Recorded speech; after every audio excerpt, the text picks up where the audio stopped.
Hello friends, કેમ છો બધા? મજામાં? આજે આપણે ધોરણ 11 શરૂ કરીએ છીએ. તો ધોરણ 11 ની અંદર ફિઝિક્સ નો કોઈ પણ ટોપિક અથવા ચેપ્ટર સ્ટાર્ટ કરીએ એના પહેલા આપણે મેથ્સના અમુક જે બેઝિક કોન્સેપ્ટ છે, મેથ્સના અમુક જે બેઝિક કોન્સેપ્ટ કે જે ફિઝિક્સની અંદર વારે ઘડીએ કોઈને કોઈ જગ્યાએ કામમાં આવે છે. કારણ કે ફિઝિક્સની અંદર કોઈ પણ થિયરી હોય, કોઈ નાનો એમસીક્યુ અથવા કોઈ ભારે દાખલો હોય, કોઈ પણ પ્રકારનું એક્ઝામ્પલ હશે, એનું સોલ્યુશન લાવવા માટે આપણે મેથ્સ ભણીશું શરૂઆતમાં. અને મેથ્સ માટે આપણે એક કામ કરીએ છીએ કે જે ચેપ્ટર છે એ ચેપ્ટરને નંબર આપી દઈએ છીએ. Chapter number 0 chapter mathematical tools. Chapter 0. હા, પહેલું ચેપ્ટર સ્ટાર્ટ થાય એના પહેલા એકના પહેલા શું આવે? 0 આવે. Chapter number 0 mathematical tools. Mathematical tools. Mathematical જે ટૂલ્સ છે, હવે એ મેથેમેટિકલ ટૂલ્સ ઘણા બધા છે. એટલે ઘણા બધા મેથ્સના એવા કોન્સેપ્ટ છે કે એની અંદર ફિઝિક્સમાં એનો ઉપયોગ ફિઝિક્સની અંદર થાય છે. હવે એનો ઉપયોગ ફિઝિક્સની અંદર થાય છે એટલે આપણે પહેલા એકદમ બેઝિક થી સ્ટાર્ટ કરીએ છીએ કે જે ચેપ્ટર નંબર 0 છે મેથેમેટિકલ ટૂલ્સ. એમાં પહેલો કોન્સેપ્ટ છે બીજગણિત. પહેલો કોન્સેપ્ટ કયો છે? બીજગણિત. તો હવે બીજગણિતનો ઉપયોગ કેવી રીતે થશે? ફિઝિક્સની અંદર જુદી જુદી ભૌતિક રાશિ આવશે અને ફિઝિક્સની અંદર જુદી જુદી ભૌતિક રાશિ આવશે, તેવા અમુક સમીકરણ આવશે અને એ સમીકરણનો ઉકેલ શોધીને આપણે એ ભૌતિક રાશિનો જે ચલ રાશિ હશે એનો આપણે જવાબ મેળવીશું. એટલે જે બીજગણિત છે એલ્જીબ્રા. હવે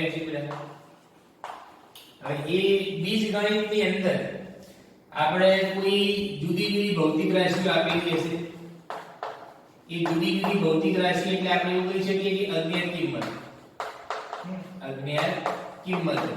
ચલો, જે અજ્ઞાત કિંમતો છે એ અજ્ઞાત કિંમતો કઈ કઈ આવે? તો અજ્ઞાત કિંમતો તમે ભણી લેજો કે x y z હોઈ શકે, અથવા a b c હોઈ શકે, અથવા p q r વગેરે વગેરે વગેરે જે તમે નામ આપેલા હોય. અને એ રાશિઓ વચ્ચે સંબંધ દર્શાવતા અમુક કંઈક તમને સમીકરણ આપેલા છે અને એ સમીકરણનો શું લાવવો પડે? ઉકેલ લાવવો પડે.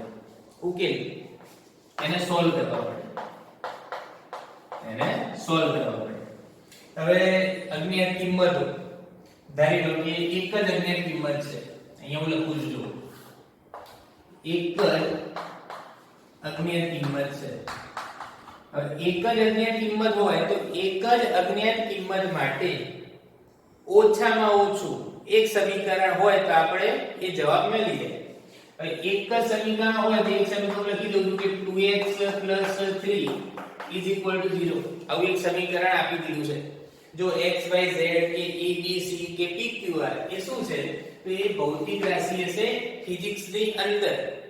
આપણે અત્યારે મેથ્સની વાત કરીએ છીએ અને અહીંયા મેથ્સનો ઉપયોગ શેની અંદર કરીશું? ફિઝિક્સની અંદર. ઘણીવાર વિદ્યાર્થીઓને છે ને મેથ્સની તકલીફના લીધે મેથ્સમાં અમુક બેઝિક કોન્સેપ્ટ કાચા રહી ગયા હોય, અથવા બરાબર ધ્યાન ના આપ્યું હોય, અથવા તો ઉતાવળમાં એ મેથ્સની તકલીફના લીધે ફિઝિક્સનો જવાબ ખોટો લાવે છે. એટલે એવું બનવું જોઈએ નહીં.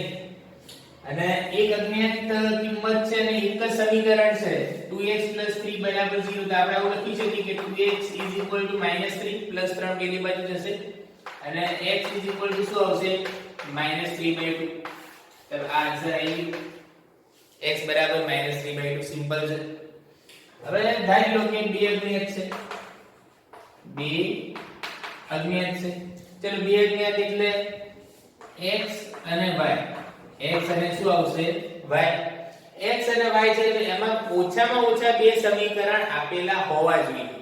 હવે બે સમીકરણ છે આપણે આવું લઈ લઈએ છીએ કે કંઈક x y બરાબર 3 અને x y બરાબર કંઈક એવું લઈ લઈએ કે -1. બે સમીકરણ છે. બંને સમીકરણનો ઉકેલ લાવવા માટે તમે સમીકરણ 1 અને સમીકરણ 2 નો શું કરશો? સરવાળો કરો. +y y કેન્સલ થશે અને એના ઉપરથી કંઈક 2x બરાબર 3 + -1 એટલે 2 એટલે 2x બરાબર 2 x નો આન્સર કેટલો આવશે? 1 અને x નો આન્સર 1 આવશે તો y બરાબર કેટલા આવશે? તો y બરાબર કેટલા આવે? 2 આવે. અને પાછું તાળો મેળવી લેવાનો કે x બરાબર 1 y બરાબર 2 1 + 2 = 3 1 - 2 બરાબર -1. અને એ જ રીતે તમને ત્રણ અજ્ઞાત આપેલા હોય, x હોય, y હોય અને શું હોય? z હોય. અને એના માટે તમને ત્રણ સમીકરણ આપેલા હોવા જોઈએ. ત્રણ સમીકરણ આપણે બનાવતા નથી. ટૂંકમાં સિમ્પલ કોન્સેપ્ટ છે. જો આ બે સમીકરણ આપેલા હોય તો બંનેમાંથી કોઈ એકનો લોપ કરો એટલે એકનો જવાબ મળી જશે. ત્રણ સમીકરણ આપેલા હશે તો ત્રણ સમીકરણ માટે આપણે કોઈ બે નો લોપ કરવાનો. જેમ કે x નો જવાબ લાવવો હોય તો y અને z નો લોપ કરવાનો એટલે આપણને x નો જવાબ મળે. એ જ રીતે y અને z નો જવાબ મળશે. ઓકે, હવે આપણે આગળ જઈએ છીએ. બીજગણિતની અંદર સૌથી વધારે જે અગત્યની વસ્તુ છે દ્વિઘાત સમીકરણ.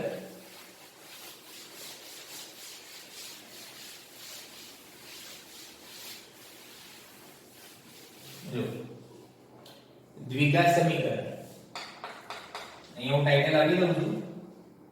દ્વિઘાત સમીકરણ. ચલો, જે દ્વિઘાત સમીકરણ છે એને કહેવાય છે ક્વાડ્રેટિક ઇક્વેશન. દ્વિઘાત સમીકરણ એને શું કહેવાય છે? Quadratic equation. ક્વાડ્રેટિક ઇક્વેશન દ્વિઘાત સમીકરણ. દ્વિઘાત સમીકરણની વાત કરીએ તો એનો પ્રકાર તમને ખબર છે કે જે અજ્ઞાત રાશિ હોય એ અજ્ઞાત રાશિ છે. એ અજ્ઞાત રાશિને આપણે શું નામ આપી દઈએ? તો અજ્ઞાત રાશિ એક જ હોય, x. એક જ અજ્ઞાત રાશિ પણ એની કિંમત કેટલી મળે? 2 મળે.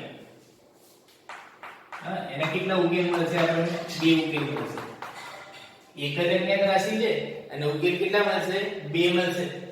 હવે આ જે એક અજ્ઞાત રાશિ છે એનો જે મહત્તમ ઘાત હશે, જો અહીંયા લખેલું છે દ્વિઘાત, એનો મહત્તમ ઘાત હશે 2. મહત્તમ ઘાતાંક 2 હશે. એ પણ અહીંયા એડ કરીએ છીએ કે x નો મહત્તમ ઘાતાંક, x નો મહત્તમ ઘાતાંક કેટલો હોવો જોઈએ? 2 હોવો જોઈએ. અને જે સમીકરણનું ફોર્મેટ છે એ સમીકરણ લખું છું. ચલો, ax નો વર્ગ પ્લસ bx પ્લસ c બરાબર 0. ax નો વર્ગ પ્લસ bx પ્લસ c બરાબર 0 આ સમીકરણ છે. ચલો, ax નો વર્ગ પ્લસ bx પ્લસ c બરાબર 0. હવે આ સમીકરણ માટે x એટલે તો અજ્ઞાત રાશિ છે. x એટલે અજ્ઞાત રાશિ છે તો આ a b અને c શું છે? તો a b અને c, a b અને c એ વાસ્તવિક સંખ્યા છે. અને અહીંયા આપણે લખી દઈશું કે અચળાંક છે. એ ધન અથવા તો ઋણ હોઈ શકે. a b અને c એ શું છે? અચળાંકો છે. હવે આ જે સમીકરણ છે એ સમીકરણ માટે એનો ઉકેલ શું આવે? એ સમીકરણ માટે એનો ઉકેલ શું આવે? તો જે ઉકેલ છે એ ઉકેલ x બરાબર -b plus or minus root delta upon કેટલા આવશે? 2a.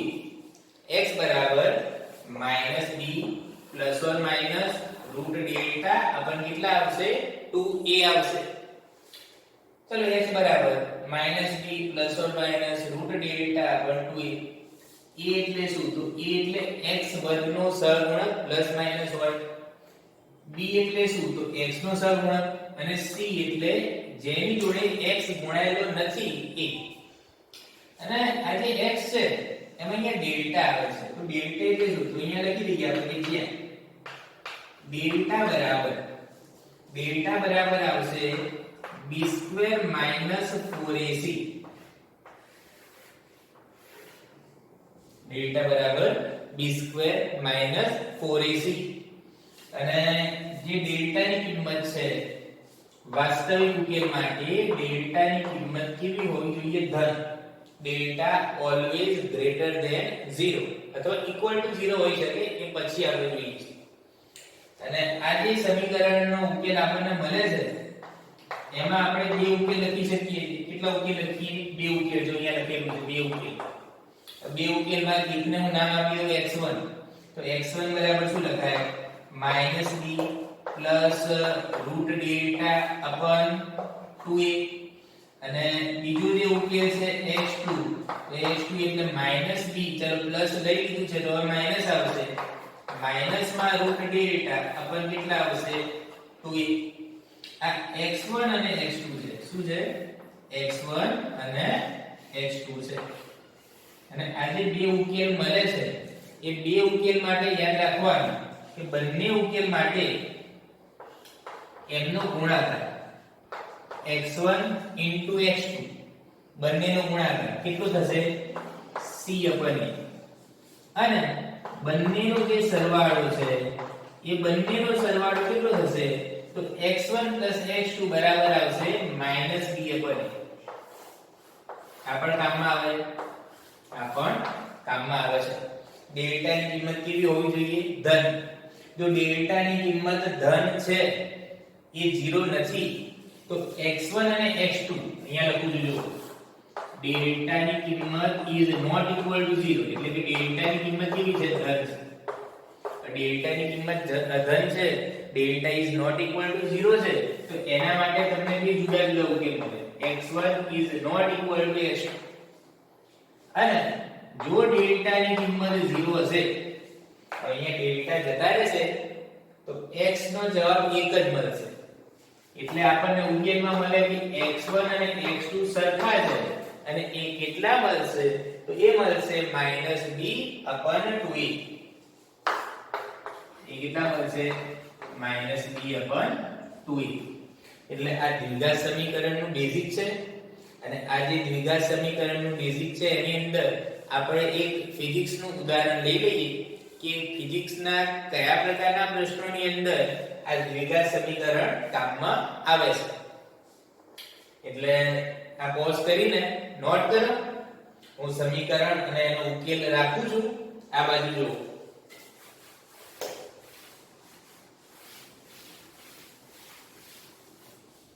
તમે ધોરણ 9-10 ની અંદર ગતિના અમુક ચેપ્ટર ભણી ગયા છો એટલે આપણે એક ગતિનું સરળ ઉદાહરણ લઈએ ગતિનું અને એ ગતિના ઉદાહરણની અંદર જો આપણે કામ કરીએ ગતિના ઉદાહરણની અંદર અહીંયાથી આ જમીન છે ગ્રાઉન્ડ આ જમીન ગ્રાઉન્ડ જમીન ઉપર એક ટાવર આપણે બનાવી દઈએ ટાવર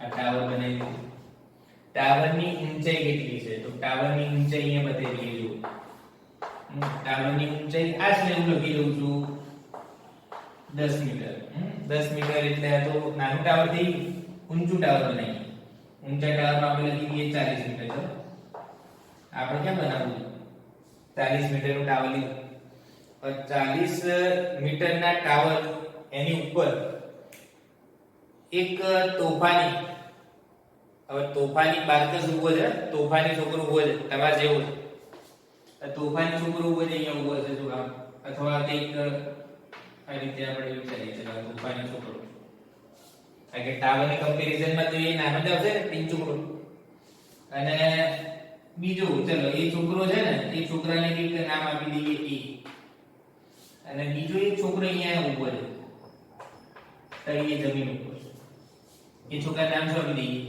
બી બીજો છોકરો છે ને એ કેટલી ઊંચાઈએ ઉભો છે 0 અને પહેલો છોકરો છે કેટલી ઊંચાઈએ ઉભો છે જો 40 મીટર ઊંચાઈએ ઉભો છે હવે આ જે પહેલો છોકરો છે એની તરફ બીજો છોકરો છે ને એક દડો ફેંકે છે.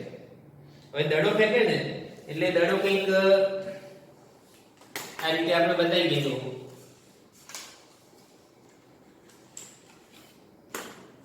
અહીંયાથી દડો ફેંકે, આ દડો છે, આ દડો ફેંકે છે,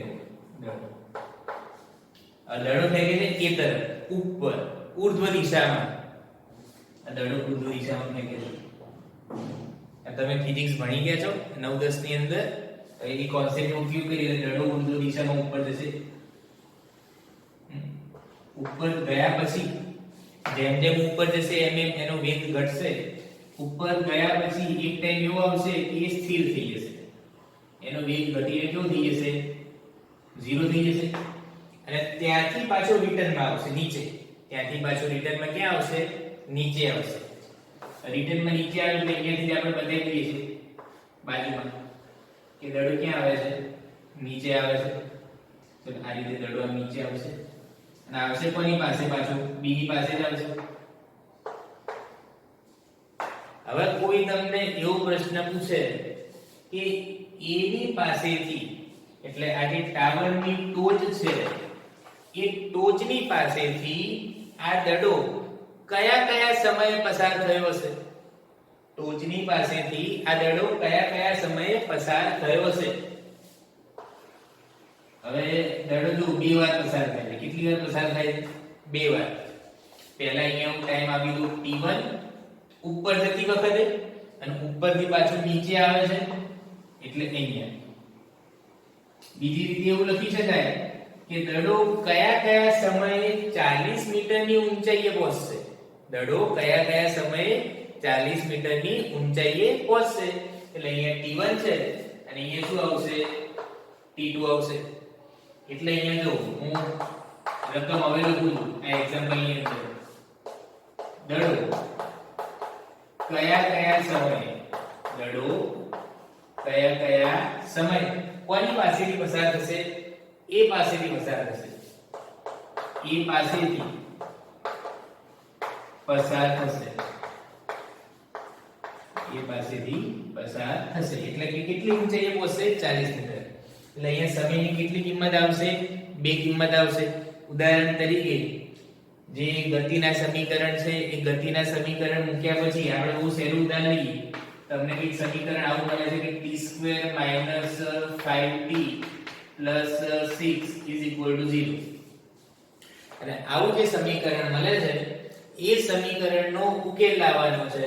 તો એ સમીકરણનો ઉકેલ લાવતા તમે અવયવ કાઢીને ગણી શકો છો કે t - 3 t - 2 = 0. ચલો t - 3 t - 2 = 0 થશે એટલે આપણે આવું લખી શકીએ કે t - 3 = 0 એટલે t બરાબર 3 સેકન્ડ. બીજું આવું પણ આવે કે t - 2 બરાબર 0 અથવા t - 2 બરાબર 0 એટલે t નો જવાબ કેટલો આવશે? t નો જવાબ આવશે 2 સેકન્ડ. આ t ના 2 જવાબ મળે. આ રીતે દ્વિઘાત સમીકરણનો ઉપયોગ થાય. જો નીચેથી ઉપર જશે એટલે t1 બરાબર 2 સેકન્ડ આવશે અને પછી જે t2 છે તો t2 બરાબર કેટલા આવશે? 3 સેકન્ડ. t1 બરાબર 2 સેકન્ડ અને t2 બરાબર કેટલા આવશે? 3 સેકન્ડ આવશે. Okay sir.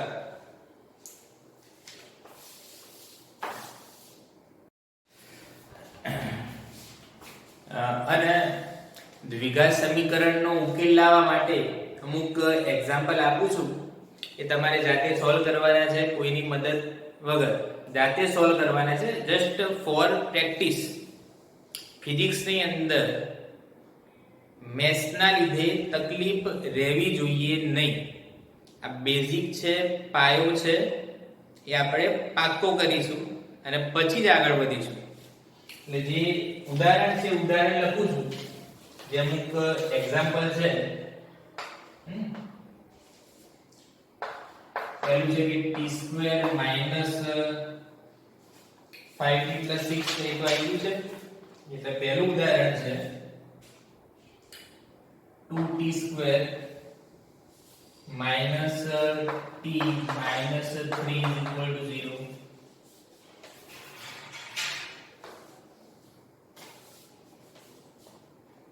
ઉદાહરણ 1 બીજું બીજા જે ઉદાહરણ છે એની વિશે વાત કરીએ. ચલો 4x² minus 4x plus 1 is equal to 0. ત્રીજું ઉદાહરણ લખીએ 10x નો વર્ગ minus 27x plus 5 બરાબર 0.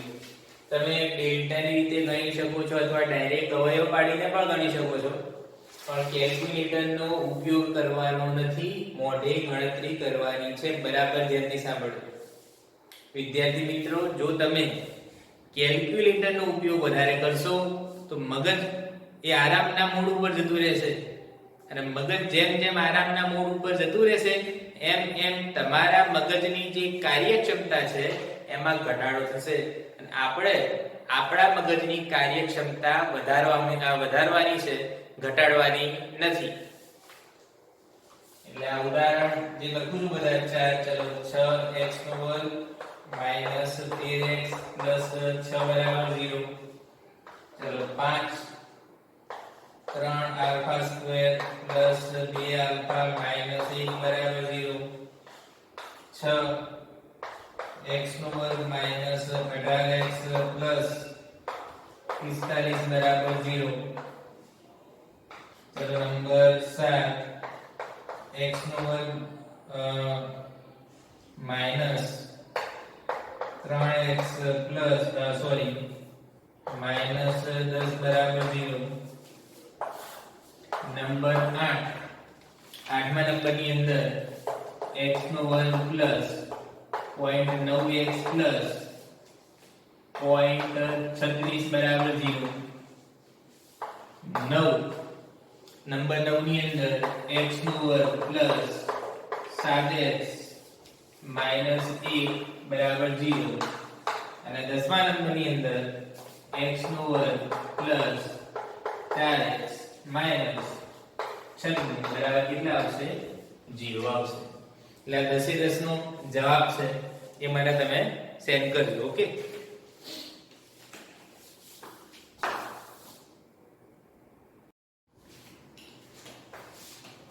હેલો ફ્રેન્ડ્સ, હવે આપણે આગળ વધીએ. દ્વિપદી પ્રમેય ચેપ્ટર નંબર 0. આપણે જે મેથેમેટિકલ ટૂલ્સ નો અભ્યાસ કરીએ છીએ કે જે ફિઝિક્સમાં કામમાં આવે છે એની અંદર દ્વિપદી પ્રમેય. જો દ્વિપદી પ્રમેય બાયનોમિયલ થિયરમ. બાયનોમિયલ થિયરમ.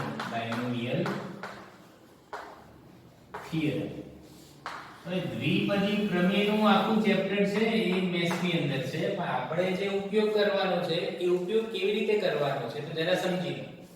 ધારી લો કે કોઈ સમીકરણ કે કોઈ થિયરીમાં એક આ રીતે પદ આપણને મળે છે કે a + b એની -2 ઘાત. પછી આગળ જવા દઈએ તો કંઈક આવું મળે કે ધારી લો કે 2x - 3 એની 4 ઘાત. પછી આગળ જવા દઈએ તો કંઈક પદ આવું મળે, ધારી લો કે a² + b ની 3 અને એની ઉપર કેટલી ઘાત છે તો એની ઉપર ઘાત લખી દઉં છું 1/4. એટલે આવા ઘણા બધા સમીકરણ બની શકે છે, પણ એ સમીકરણ માટે જે કોમન ફોર્મેટ છે એ ફોર્મેટ છે કે a + b raised to n. હવે આનું જે બેઝિક ફોર્મેટ છે એને સમજી લઈએ. તો જે બેઝિક ફોર્મેટ છે આપણે આ રીતે લખીએ છીએ કે a + b એની n ઘાત બરાબર a + n into a raised to n - 1 into b raised to 1 અને upon 1 એના પછીનું પદ. આનું જે વિસ્તરણ છે એ દ્વિપદી પ્રમેય કહેવાય છે, એનું સમીકરણ છે.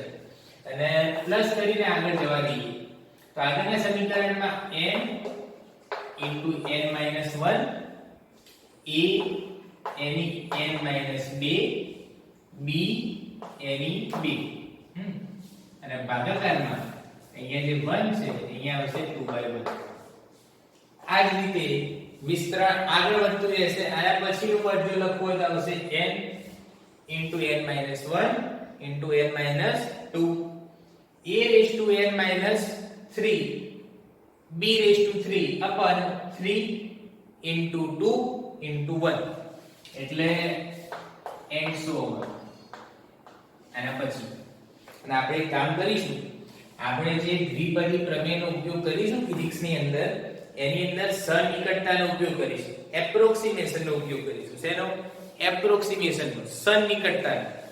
એટલે સન્નિકટતા માટે જો અહીંયા લખી દઉં છું. શેના માટે ઉપયોગ કરીશું? એપ્રોક્સિમેશન માટે.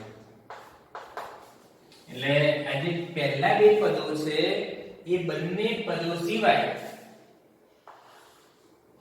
પાછળના બધા પદોને આપણે અવગણીશું. કારણ કે આપણે બહુ સ્વાર્થી માણસ છીએ. આપણને જે કામમાં આવે આપણે એને જ રાખીએ છીએ, બાકીનાને કાઢી મૂકીએ છીએ. એટલે આને અવગણીએ. હવે બે પદ બાકી છે. ચલો બે પદની અંદર અને અહીંયા આપણે કંઈક એ છે ને એની n ઘાત આવશે. એની n plus n into a raised to n minus 1 b raised to 1 upon 1 plus એ રીતે છે. હવે આ રીતે જે સમીકરણ મળે છે એમાં a raised to n common લઈએ. ચલો a raised to n common લઈએ તો a raised to n common લીધા પછી અહીંયા શું આવશે? 1 plus અહીંયા તો 1 જ આવશે plus હવે અહીંયાથી a raised to n common નીકળશે. n વધે છે. a ની કેટલી ઘાત વધે છે? -1 a raised to -1 એટલે છેદમાં a લખી શકીએ અને અહીંયા જોડે b આ રીતે છે. આવું કંઈક આપણને સમીકરણ મળે છે. અને આ જે સમીકરણ મળે છે આ સમીકરણ a plus b raised to n એનું અંદાજિત મૂલ્ય આપે છે. અગત્યનું છે. ચલો આમાં બધું IMP ભણીએ છીએ આપણે.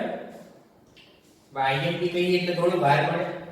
ચલો a plus b ની n બરાબર કંઈક આપણને મળે છે 1 a raised to n કૌંસમાં 1 plus n into b ઉપર કેટલા આવશે? a આવશે. તો આ જે સમીકરણ છે આ સમીકરણમાં આપણે કામ કરીએ. જો a ના બદલે 1 લખીએ, b ના બદલે કેટલા લખી દઈએ? x. અને જે સમીકરણ છે એ શું બનશે? 1 plus x raised to n is equal to કેટલા આવશે? તો એ આવશે a ના બદલે કેટલા કર્યા? 1. a ના બદલે કેટલા કર્યા? 1 એટલે 1 raised to n જોડે આવશે 1 પ્લસ કેટલા આવે? n b. b ના બદલે કેટલા છે? x. ચલો b ના બદલે કેટલા છે? x ભાગાકારમાં a ના બદલે 1. એટલે આ જે સમીકરણ છે એ સમીકરણ આપણને આ રીતે મળશે કે 1 plus x raised to n 1 plus x raised to n એનો જે જવાબ છે એ જવાબ આવશે 1 plus nx. એમ જવાબ શું આવશે? 1 plus nx. અને આનું વિસ્તરણ કરવા જઈએ તો આના પછીના જે પદો છે એમાં કંઈક x ની 1 કરતા વધારે ઘાતવાળા પદો આવશે.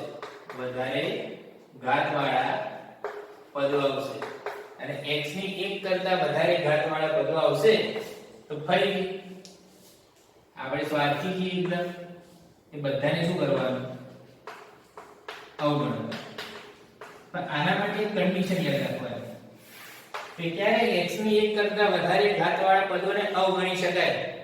તો એના માટે જે અહીંયા 1 plus x raised to n લખેલું છે એની અંદર x ની કિંમત 1 કરતા ઘણી બધી નાની હોય ત્યારે x is very less than 1 x ના અતિ સૂક્ષ્મ મૂલ્ય માટે x ના અતિ સૂક્ષ્મ મૂલ્ય માટે અને સિમ્પલ કોન્સેપ્ટ છે. જો 1 plus x raised to n is equal to આ જે n છે n ડાયરેક્ટ કોની સાથે ગુણાકારમાં આવી જાય છે? જો તો x ની સાથે.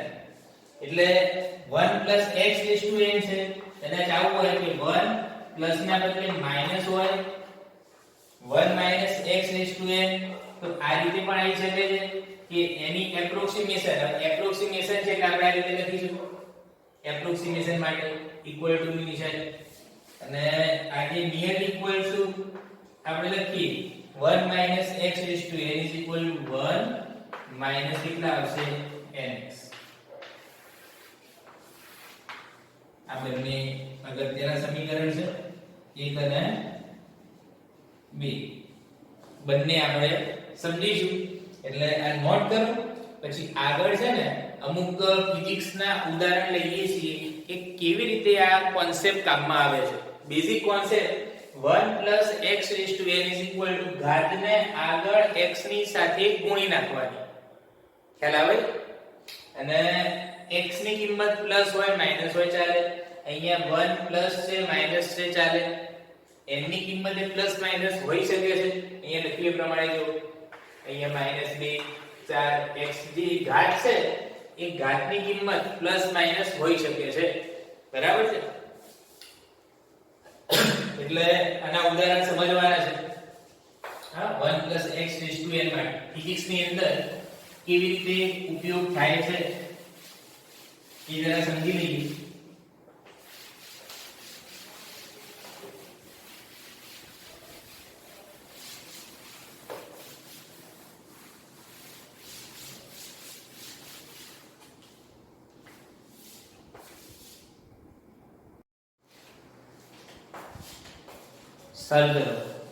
મોડર્ન ફિઝિક્સ ની અંદર એક સૂત્ર છે એ સૂત્ર હું લખું છું જો એક એક્ઝામ્પલ લઈએ છીએ મોડર્ન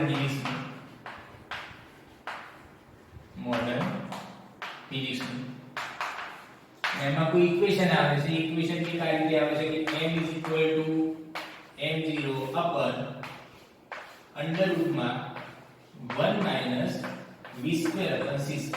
આ સમીકરણ છે અત્યારે સમીકરણની ડિટેલમાં આપણે જતા નથી પણ નામ અમુક હું લખી દઉં છું જે નામ છે એ નામ ની આ રીતે છે કે m એટલે v વેગથી ગતિ કરતા કણનું દળ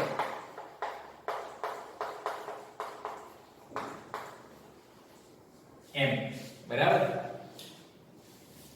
c આ જે c છે ને એ c છે શૂન્યાવકાશમાં પ્રકાશની ઝડપ શૂન્યાવકાશમાં પ્રકાશની ઝડપ અને એ જાણીતી કિંમત છે એ તમને ખબર જ છે c બરાબર કેટલા આવશે 3 × 10⁸ મીટર/સેકન્ડ અને જે m0 છે m0 ને કહેવાય છે સ્થિર દળ m0 ને શું કહેવાય છે સ્થિર દળ એટલે આ નામ લખી દો અને હવે આપણે કિંમતો લઈએ છીએ જો રકમમાં તમને b c અને m0 આપેલા હોય તો m ની કિંમત કેવી રીતે શોધાય છે એ સમજી લઈએ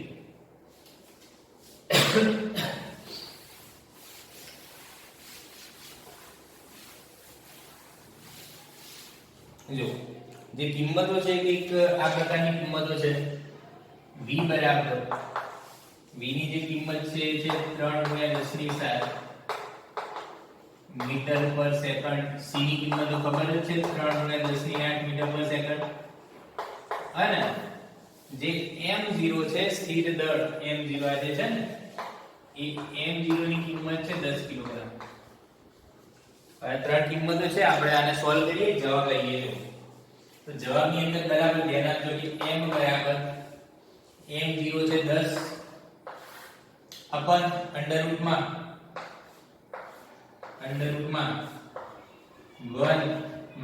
- v²/c².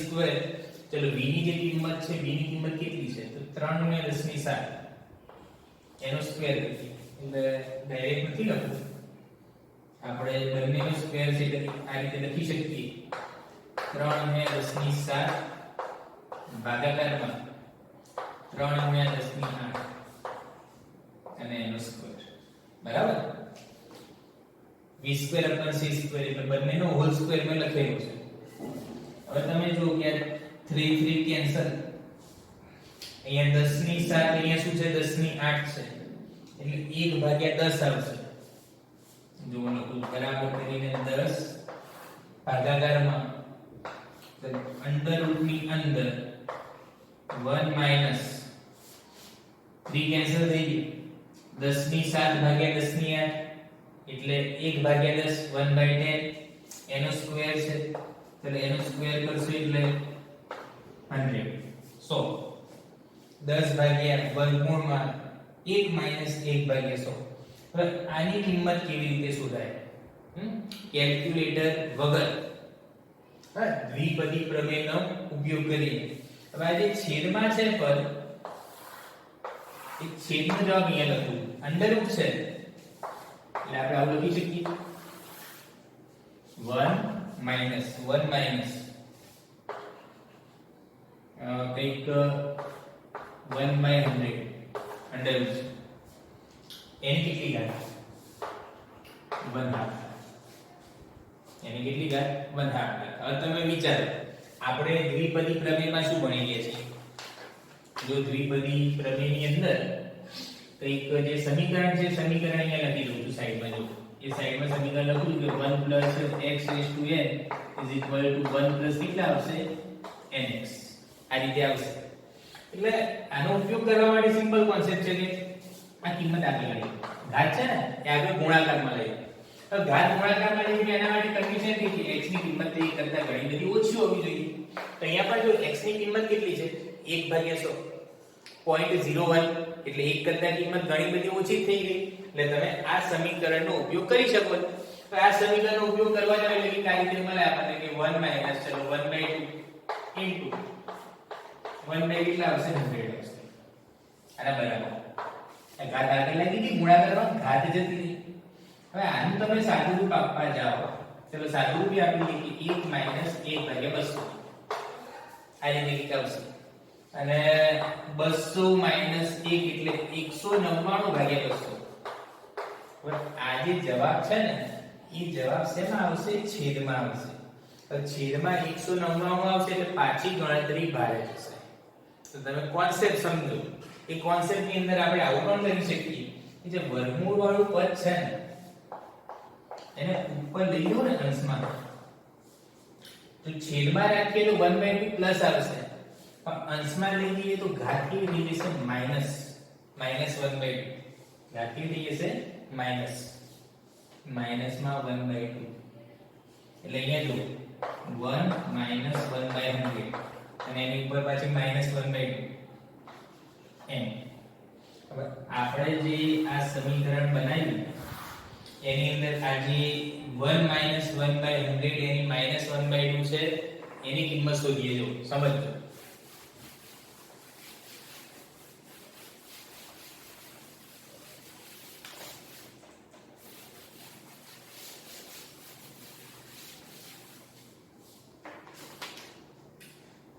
m બરાબર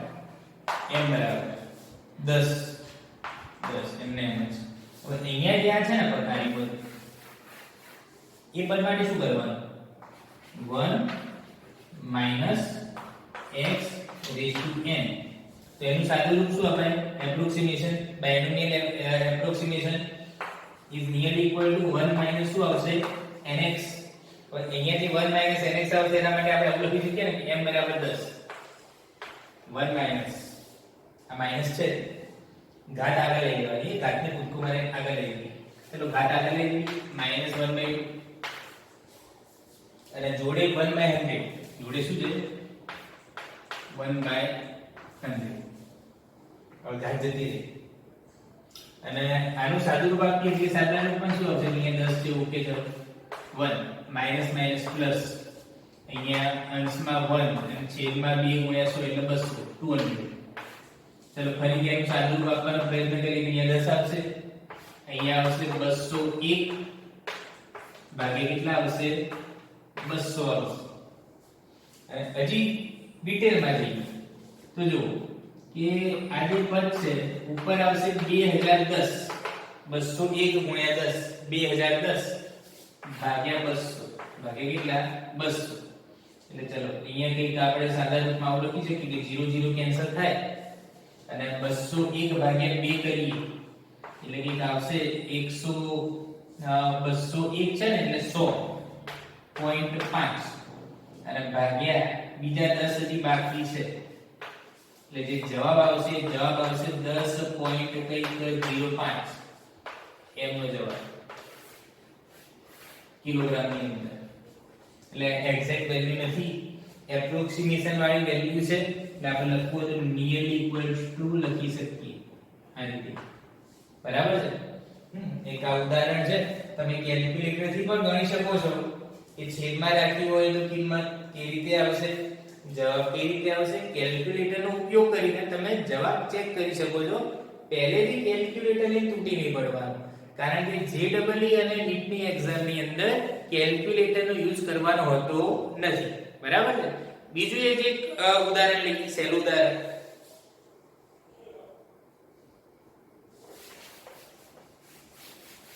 હવે એ જે ઉદાહરણ છે એ ગુરુત્વાકર્ષણ છે.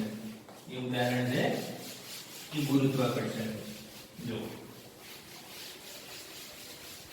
હું ફરીથી તમને બાયનોમિયલ થિયરમ યાદ કરાવી દઉં છું કે 1 પ્લસ x અથવા minus x raise to n is equal to 1 plus or minus n into x. હવે જે ગુરુત્વાકર્ષણ છે, ગુરુત્વાકર્ષણનું ચેપ્ટર આવશે ધોરણ 11 માં. એ ગુરુત્વાકર્ષણના ચેપ્ટરમાં ગુરુત્વ પ્રવેગની થિયરી આવે છે, અને એ ગુરુત્વ પ્રવેગની જે થિયરી છે એમાં એક ઇક્વેશન આવે છે. જો ઇક્વેશન લખું છું, સૂત્ર લખી દઉં છું direct. gh is equal to g into r square upon r plus h એનો હોલ સ્ક્વેર. આવું ઇક્વેશન આવશે. નામ તમારી જાણ માટે લખું છું અત્યારે. gh છે gh, h ઊંચાઈએ ગુરુત્વ પ્રવેગ, h ઊંચાઈએ ગુરુત્વ પ્રવેગ gh. બરાબર ધ્યાનથી સાંભળો. g છે g, g એટલે પૃથ્વીની સપાટી પર ગુરુત્વ પ્રવેગ, એ તમને ખબર છે 9.8 મીટર પર સેકન્ડ સ્ક્વેર. r છે, r એટલે પૃથ્વીની ત્રિજ્યા છે. r એટલે શું છે? પૃથ્વીની ત્રિજ્યા છે, અને એ પૃથ્વીની ત્રિજ્યા તો 6400 કિલોમીટર. કેટલી કિંમત આવશે એની? 6400 કિલોમીટર. અને આ જે h ઊંચાઈ છે, હવે h ની કિંમત ધારી લો કે 10 કિલોમીટર.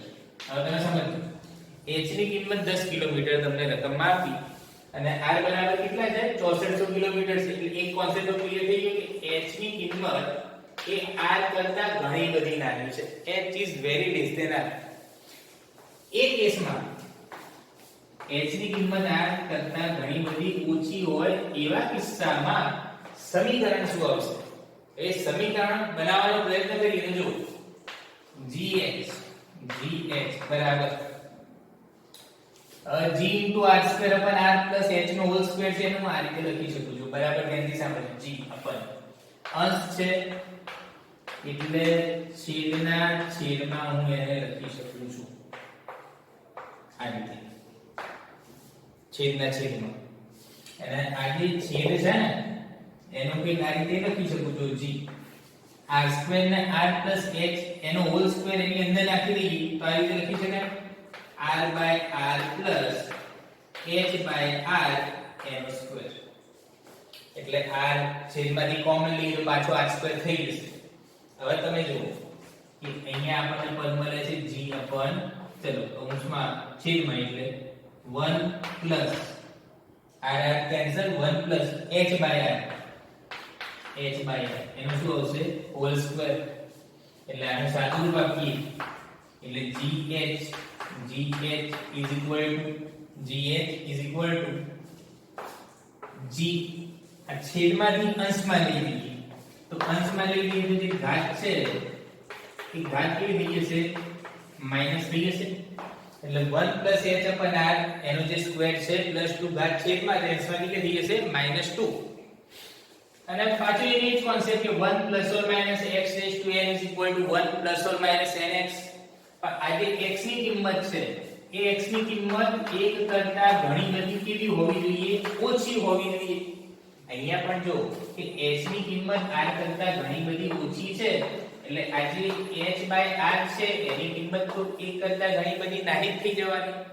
r ને આ બાજુ લાવશો એટલે h upon r અને પેલી બાજુ વધે શું 1 0 ના લખાય h upon r is very less than 1 અને આ કોન્સેપ્ટમાં -2 ને જસ્ટ આગળ લાવવાનો છે એટલે જે સમીકરણ આપણને મળે છે gh is equal to એ સમીકરણ g into 1 ચલો પ્લસ -2 ને આગળ લાવો તો -2 into h by r એટલે કે gh બરાબર g into 1 minus 2h upon r આ સમીકરણ મળે છે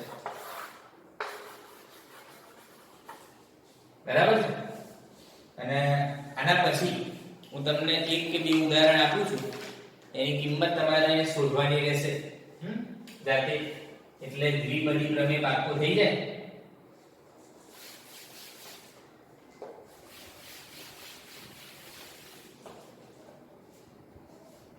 અને જે હોમવર્ક છે એ હોમવર્કમાં કંઈક પહેલા નંબરમાં હું આ રીતે લખું છું 99 વર્ગમૂળ કેલ્ક્યુલેટર થી 9 બીજા નંબરમાં 1001 એનું ઘનમૂળ 1/3 લાખ એટલે જે આ 99 અને 1001 છે એને કે આ 1 પ્લસ ઓર માઈનસ x ના ફોર્મેટમાં લાવવાનું રહેશે ઓકે આવું એટલે પ્રેક્ટિસ કરજો મેથ્સ ની પ્રેક્ટિસ કરજો એટલે ફિઝિક્સ તમને સહેલું લાગશે ઓકે